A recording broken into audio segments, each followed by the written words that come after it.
De nombreux Français se demandent s'il y a une vie après la mort. Une personne sur 3 croit qu'il y a une vie après la mort. À cause des fantômes, des revenants. Et affirment avoir vécu une expérience de mort imminente. Des zombies, des démons ou des revenants. Quand les gens voient des fantômes dans des lieux. Hello le monde, salut les squads. Comme vous le savez sûrement, nous sommes en pleine période des fêtes de Samhain, qui est plus connue sous le nom des fêtes d'Halloween. Donc, comme vous vous en doutez déjà, nous allons parler de la mort. La vraie. Enfin presque. L'autre vie avant la mort. Mais avant toute chose, petit disclaimer. Ceci n'est qu'une vulgarisation de ce qu'on pense savoir. Le résultat de nos croyances ou simplement de notre ignorance. Car je ne suis ni médecin, ni marabout et encore moins théologien. Mais j'ai le droit de savoir, et vous aussi. Comme j'aime à le dire, chacun est libre de penser comme il peut, en fonction de son ignorance. Bon, déjà, que savons-nous sur les fêtes d'Halloween? Car oui, la mort se fait de plusieurs façons différentes, et ce, à travers le monde. On en avait déjà parlé sur l'autre vidéo qui est déjà parue sur la chaîne, n'hésitez pas à aller voir. Un brin d'histoire et de culture générale. Halloween est une fête folklorique originaire des îles anglo-celtes. Ces fêtes se célèbrent dans la nuit du 31 octobre au 1er novembre, ce qui correspond au jour de la fête catholique de la Toussaint. Quant au mot Halloween est une contraction de l'anglais All Hallow, ce qui signifie la veille de tous les saints ou la veillée de la Toussaint. En dépit de son origine chrétienne et anglaise, de multiples sources présentent Halloween comme un héritage de la fête religieuse Samhain. Celle-ci était célébrée en début d'automne par les Celtes et elle consistait en une sorte de fête du Nouvel An. Saviez-vous que lors de l'exode massif des Irlandais vers les Amériques en l'an 1845, la tradition irlandaise de creuser des navets lors de la nuit d'Halloween fut remplacée par l'envie de creuser des citrouilles qu'ils trouvèrent plus facilement sur place. Mais soit, laissons le plaisir aux autres youtubeurs de vous raconter ce genre d'histoire. Ici, nous allons parler de l'autre vie avant la mort, c'est-à-dire des expériences de mort imminente, des morts vivants et des fantômes. Bouh. À ce sujet, on peut entendre tout et n'importe quoi. C'est même devenu une valeur sûre pour faire grimper l'audimat. Beaucoup de chaînes de télévision et de radio ont tenté de traiter le sujet. La mort fait partie de votre vie professionnelle depuis toujours. Comme de nombreux films, séries ou bandes dessinées, qui eux aussi ont tenté d'explorer le phénomène. Il vous sera donc facile de trouver plusieurs documentaires sur ce sujet, dans diverses langues et à travers le monde entier. C'est ce qui explique l'intérêt suscité par les récits de ceux qui ont vécu la mort clinique et qui sont revenus à la vie. Vous y trouverez des témoignages de gens qui prétendent avoir parlé avec Dieu, Jésus et parfois même le diable. Mais plus régulièrement, des gens qui ont parlé avec un membre de leur famille et pour les moins chanceux, eux ont carrément rencontré leur belle-mère. Et si jamais vous n'avez pas vu passer l'info, il y a aussi cette gamine qui a fait le buzz dans le monde entier, qui est passée sur toutes les chaînes de télévision, qui prétendait avoir parlé avec Dieu, l'avoir rencontré et depuis s'était mis à peindre en peignant le visage de Jésus. Oprah Winfrey lui demande d'où lui vient ce talent. Eh bien, la petite fille lui répond avec une franchise assez désarmante. You're obviously gifted, right? Where does this come from? It comes from God. It comes from God. Ce soir-là, parmi tous les tableaux présentés, il y en a surtout un qui va retenir l'attention de la présentatrice et des millions de téléspectateurs. Là, devant Oprah Winfrey et des millions d'Américains, la petite Akiane Kramaric déclare que le portrait est celui de Jésus. Malheureusement, il existe énormément de cas similaires, tout aussi douteux. J'aimerais d'ailleurs remercier Orion qui a fait un fabuleux travail de recherche concernant la véracité de tous ces témoignages foireux. Donc, n'hésitez pas à aller voir sa vidéo, lien en description. Et pour clôturer ce chapitre, sachez que certains associent les expériences de mort imminente à des voyages astrales. Je vous laisse le juge. Tout le monde fait des sorties astrales. Ce ne sont que des hallucinations. En Grande-Bretagne, dans un village nommé Warren Percy, des fouilles ont permis de découvrir qu'entre le XIe et le XIVe siècle, les habitants découpaient leurs morts en morceaux et brûlaient le tout, car ils avaient trop peur que les défunts reviennent à la vie et hantent le village. Avant que la médecine n'évolue pour arriver jusqu'à notre époque, il existait de nombreux récits de gens qui revenaient à la vie après leur décès. Et nombreux d'entre eux ont réapparu dans leur village, créant ainsi la panique parmi les vivants. D'ailleurs, à partir du XIXe siècle, ils décidèrent d'installer des clochettes dans les cercueils pour que les morts puissent prévenir, le cas échéant, de leur présence. Quand le film White Zombie sortit en 1932, le monde découvre l'univers vaudou. Les gens furent hypés par ces étranges rituels sombres. Cependant, ce n'est qu'en 1968, lors de la sortie du film Night of the Living Dead, que le mot zombie rentre dans le langage courant.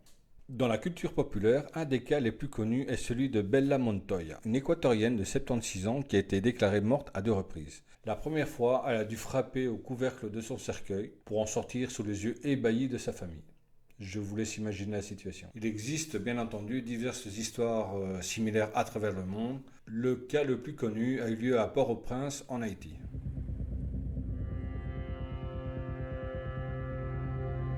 Il s'agit de l'affreuse histoire de Monsieur Clervus Narcisse. Ce récit macabre raconte qu'une dame qui avait enterré son frère se retrouve face à lui quand il se présente devant chez elle, 18 ans plus tard, et en vie. D'abord surprise, elle dut rapidement se rendre à l'évidence. C'était bien le frère qu'elle avait enterré 18 ans plus tôt qui se trouvait devant elle.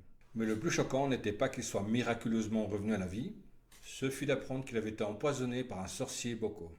Elle apprit aussi qu'il avait été exploité comme esclave pendant plusieurs années. Que c'est grâce à un autre esclave qui avait tué leur geôlier qu'il put s'échapper, et ce n'est qu'après que les effets se soient dissipés qu'il put enfin rentrer chez elle. Que sait-on avec certitude sur les fantômes? Pas grand-chose finalement. On sait que le mot fantôme est un dérivé du mot grec phantasma. Il a ensuite été nommé phantoma, pour au XIIe siècle se dire et s'écrire phantosme. Ce n'est que progressivement qu'il se dira fantôme. Ses origines sont identiques à celles du mot fantasme, qui désigne initialement une illusion. Donc un fantôme est une apparition, une vision ou une illusion, ce qui est interprété comme une manifestation surnaturelle d'un être décédé. Les fantômes sont également appelés revenants, spectres ou plus rarement ombres. Ceci n'est pas un test. Mais qu'en est-il de toutes les manifestations qu'on le voit sur les réseaux sociaux ou sur les vidéos qui traînent sur le net? Sachez avant toute chose que pour ma part, j'y crois, et que je ne désire pas me mettre un mauvais esprit à dos. Donc je ne prendrai aucun parti. Vous êtes libre d'y croire ou de ne pas y croire. Car il existe une réalité absolue qui semblerait qu'il existe vraiment de bons et de mauvais esprits. Par contre, je n'ai trouvé aucun vrai témoignage, du moins aucun appuyé par de vraies recherches. Car parmi les affaires les plus connues, nombreux ont avoué avec le temps leur supercherie. En gros, ils avaient tout inventé. On pourrait néanmoins citer quelques films du genre qui ont marqué les esprits, comme Le Sixième Sens, qui lui était censé représenter un esprit positif, ou L'Exorciste, qui lui est plutôt connu pour son mauvais caractère. L'incontournable Ghostbusters, et pour les plus courageux, Paranormal Activity. Et pour un côté plus réaliste, n'hésitez pas à aller voir le reportage qu'a fait le Grand JD en interviewant Patricia Daré. Là aussi, lien en description. Car malheureusement, il existe tellement de vidéos loufoques qu'il était difficile de toutes les citer ou de les débunker. Il y a cependant une info qui m'a laissé un doute. Je ne sais pas si vous en avez entendu parler. Les fameux 21 grammes. Ce qui est censé être le poids de l'âme qui quitte notre corps quand on meurt. Après, on pourrait aussi parler des gens qui sont possédés, ceux qui sont considérés comme étant vivants mais habités. C'est un sujet que je ne désire pas aborder tellement il est flou. Simplement parce qu'on ne sait pas si c'est dû à une maladie, si c'est un fake ou si c'est totalement vrai, donc on ne sait pas. Et aussi, une fois de plus, parce que je n'ai pas envie de me mettre des croyants en dos et encore moins des institutions religieuses. Donc en conclusion, j'ai envie de dire que personnellement, je n'ai jamais vu de revenant, ni moi, ni mon entourage direct, quoique l'odeur de certains laisse planer un doute. Par contre, j'ai souvent frôlé la mort et j'ai même fait un AVC il y a quelques années. Je n'ai pas pour autant vécu de mort imminente. J'ai moi aussi vécu des trucs un peu bizarres. Vous voyez ce sentiment où vous êtes certain qu'elle est présente proche de vous, comme un courant d'air frais en plein été? Encore aujourd'hui, je suis incapable de l'expliquer. Était-ce dû à tout ce que j'avais déjà entendu et que mon esprit voulait lui aussi vivre quelque chose de paranormal? Ou était-ce un égrégore? Mais qu'est-ce que c'est un égrégore? Lorsqu'une pensée émane d'un grand nombre de personnes et qu'elle est soutenue avec intention, intensité et constance, elle grossit et devient de plus en plus puissante. En gros, un égrégore est une entité énergétique puissante et vivante émanant d'une pensée collective.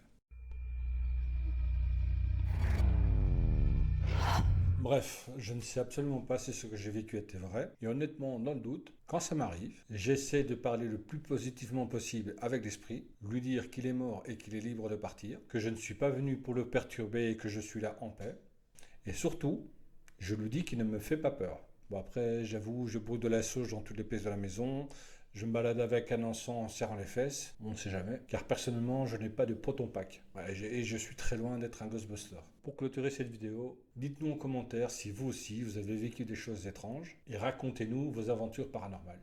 Merci d'avoir regardé la vidéo jusqu'à la fin. Je vous souhaite à tous de vivre le plus longtemps possible. Et si ce n'est pas le cas, essayez de revenir de façon courtoise et bienveillante. Si vous avez la chance de rester parmi nous, on se revoit sur des sujets tout aussi inattendus. D'ici là, prenez soin de vous car personne ne le fera à votre place.